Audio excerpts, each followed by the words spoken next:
ఇంట్లో తమలపాకు తీగ ఉంటే చాలా మంచిదంట. సో, మా పాప వాళ్ళ ట్యూషన్ టీచర్ ఇంట్లో ఉంటే నేను ఒక చిన్న తీగ అయితే తీసుకొనొచ్చాను.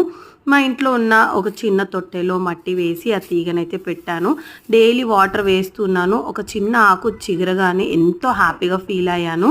అదే హ్యాపీనెస్ ఈ జొన్నల్ని చూసినప్పుడు కూడా అనిపించింది. ప్రతి ఒక్క రైతు కష్టపడి పంటలను పండించి ఎండనగా, వాననగా పురుగుల నుండి వాటిని కాపాడి ఆ పంటలు పండాక ఆ కష్టానికి ఫలితం దొరకడం నిజంగా చాలా ఆనందం. నేనొక చిన్న తమలపాకు తీగని పెట్టి ఆ ఆకు చిగురడం చూసి ఎంత ఆనందం పడ్డానో. అవి ఇందాక మనం అందుకే మా తిన్నాం కదా. ఊరికెళ్ళినప్పుడు మా చేనులో చూసిన పంటల్ని చూసి చాలా ఆనందంగా అనిపిస్తుంది. ఇక్కడేం లేదు పాత మళ్ళీ మూవీస్, సాంగ్స్‌లో నోటీస్ చేయండి ఇలా నిచ్చెన కట్టింది ఉంటుంది.